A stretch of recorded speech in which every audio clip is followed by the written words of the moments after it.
And just a quick educational note, since the issue of a running mate is so much in the news this week. But do you actually know what the phrase running mate means and how it came about? Well, it's actually a horse racing term and derives from the practice of one owner of one stable running two horses in a race, the slower one being put in there to pace the star. The pace setter was or is known as its running mate. The phrase is just over a century old, but its use to define a vice president was coined by the most scholarly and most ecclesiastical of US presidents, Woodrow Wilson. At the Democratic Convention in 1912, the presidential nomination went to Wilson. He got it after a terrific brawl, and he announced that his vice presidential choice would be Thomas Marshall. And Mr. Wilson said, "I feel honored by having him as my running mate." Well, it brought the House down, the only squeak of humor they'd ever had out of Woodrow Wilson. And so, as cracks appear in the dominating system of Nigeria's ruling APC party and protestations grow against its Muslim ticket, spare a thought for the historical origins of the term running mate. Except in the context of Nigeria, it isn't bringing the House down with laughter, but with some anguish for some and a lingering sense of betrayal for others. Well, for qualitative analysis of everything you've heard so far on the program and more, I'm joined now in the studio by the journalist, policy strategist and ARISE News analyst Waziri Adio. And I'm delighted to say that I'm also joined by the former BBC and Times of London journalist Donu Kogbara, who is currently a columnist with Nigeria's Vanguard Newspaper. Thank you very much indeed. Welcome back and welcome to the program, Donu. Let me come to you, Donu, because you were listening avidly to all the chat, the interviews we had earlier.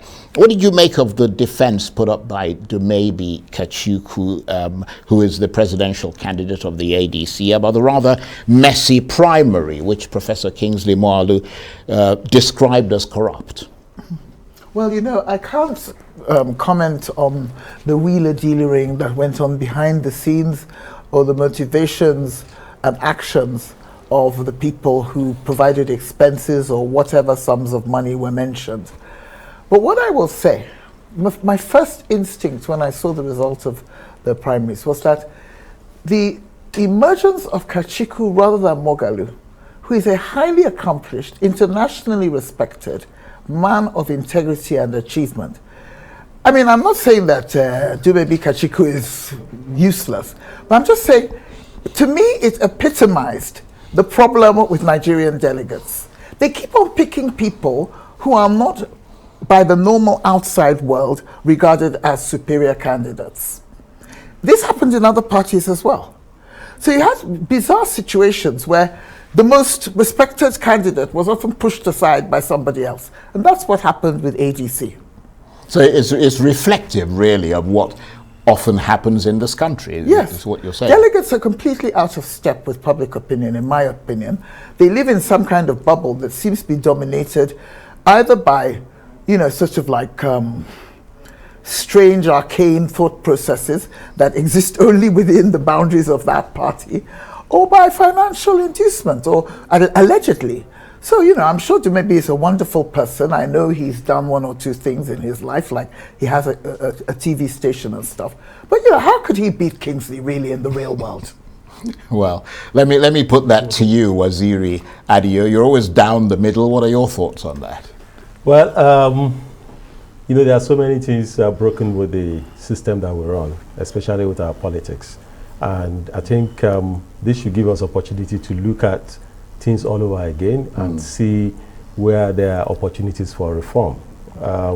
The delegate system is a reflection of the political arrangement in the South. We run a political system that is based largely on patronage and extraction. Right. So when somebody emerges as a delegate, they're happy. It's harvest season. Right, and you know, some of the things that work well in other places will not work well here.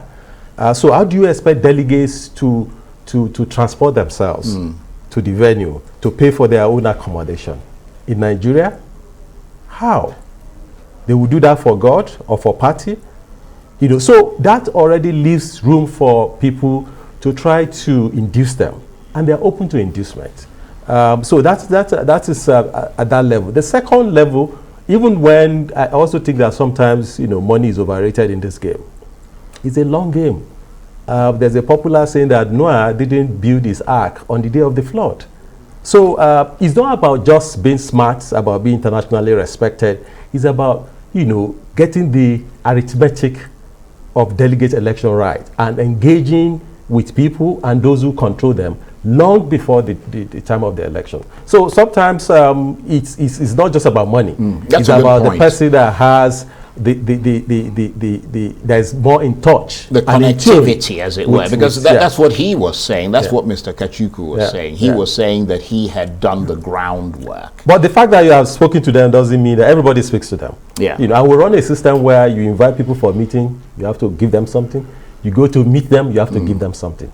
So it's a broken system, and we need to figure out how to because it has consequences. Yes, absolutely. Can I say something? After the APC, shortly after the APC primaries, I traveled to a conference, an international conference that a lot of Nigerians came to from all over the world, and Professor Yemi Oshibajo was one of the speakers, and the main topic of conversation was, how did he come third? That was the consensus.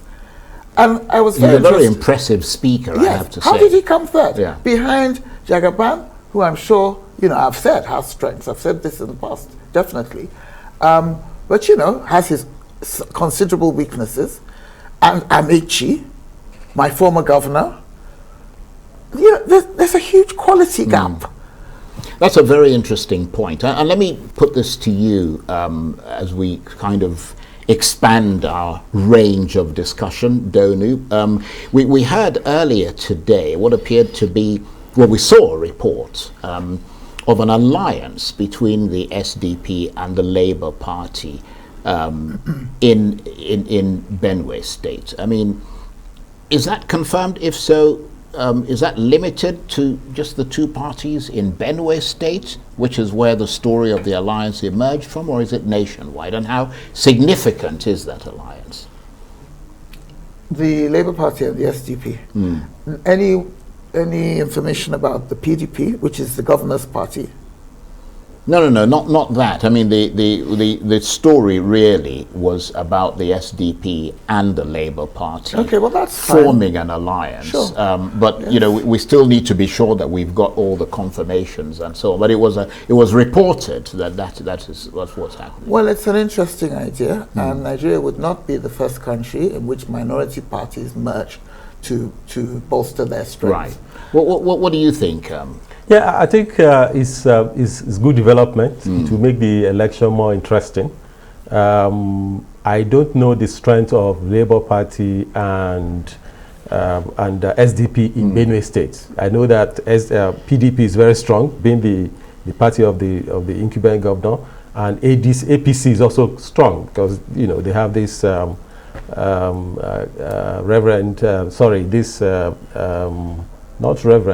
this pastor, this Reverend Father, that's quite popular.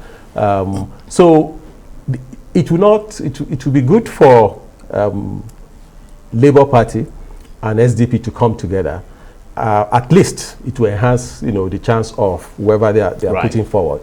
But whether that can win them the election in Benue State and whether we see that replicated across the country is a different thing. And by the way, I don't think is an alliance of strong partners. So it's not really a strategic alliance. Maybe in Benue it might be strategic, but nationally, not beyond that. Yeah, okay. But let's move away from there because we haven't got that much more time. Let me come to you, Donu. Let's turn to that issue that is on the boil at the moment. The APC's Muslim ticket. Expectedly, it's continuing to be trailed by many responses, many of them angry. We heard today that the former governorship candidate for in Rivers State, Tonia Princewell has resigned from the APC over that. Mr. Princewell said he cannot argue for equity in his state and defend inequity in his country. We've also heard of a number of other people. The actor Okonkwo has resigned. I'm hearing that Senator Abo is also gone. What's your reaction to all of that? I have to say that for me personally, I don't know why, but this Muslim ticket thing doesn't rile me up when one of the Muslims is a Yoruba man. Because all of my Muslim Yoruba friends, including Waziri, are very reasonable, normal, moderate human beings. So I tend to, I really am not very enraged about this issue, but I totally respect people who are angry, because I know it's symbolic, isn't it? You know, I think Ashiwaju should have chosen a Northern Christian. I think it's an insult to Northern Christians to imply that not one of them is good enough to be trusted to represent the interests of their zone, of the 3 zones in the north. And I think that I'm also very impressed by Nigerians who are resigning, because, you know, we never used to be so good at resigning before. I remember when my father resigned from INEC, which was his retirement job in old age. And people were shocked. People didn't resign from jobs. But nowadays, people are resigning willy-nilly. It's good. It shows that people are becoming more principled. Well, what about you? I mean, we've talked about this a number of times. These resignations from the PDP, they're slowly becoming, when we first talked, they weren't a trickle. There was just one main sort of person. Now it's starting to look like it's becoming a trickle. What are your thoughts on that? Well, I think it's something that is interesting, like Donu said, and something that we should watch. We should respect the people who are, you know, saying, I can in good conscience, you know, stay in the party that does this. And I think Asiwaju Tinubu and his camp will not be surprised by this. I think they will know that having taken this kind of audacious move, like Mazi Ohabowa said, there will be reactions, and the reactions will come in different ways. What we need to wait and monitor is whether it will go from a drizzle to a downpour. But we need to see how that goes. I think it's something that a decision he took considering all the factors. It was a calculated risk. He knew that it's risky. And he knew there'd be fallout from yes, it. That there will be fallout. He feels probably it's a manageable fallout. Yes, I think he thinks that this is a practical path to victory for him. Donu said something about is an insult to Northern Christian. And maybe the way they framed it, there is an issue of competence. I don't think it's an issue of competence.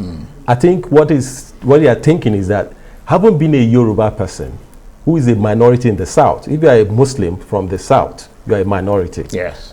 In the way ethnicity and religion are interlinked in the North, if you are a Christian, you are also an ethnic minority. Right. So the dilemma for him will be, can you win? Not that whether it's the right thing to do. Right. I think it's a form of sycophancy as well. Right, okay. Well, I think it's very interesting. I wish we had more time, but unfortunately we're out of time. Waziri Adio, I want to thank you as always. And of course, Donu Kogbara, thank you very much indeed for coming in. That's it for this edition of ARISE Primetime. Join us again tomorrow. From me and the entire team here in Abuja, bye-bye and thank you for watching.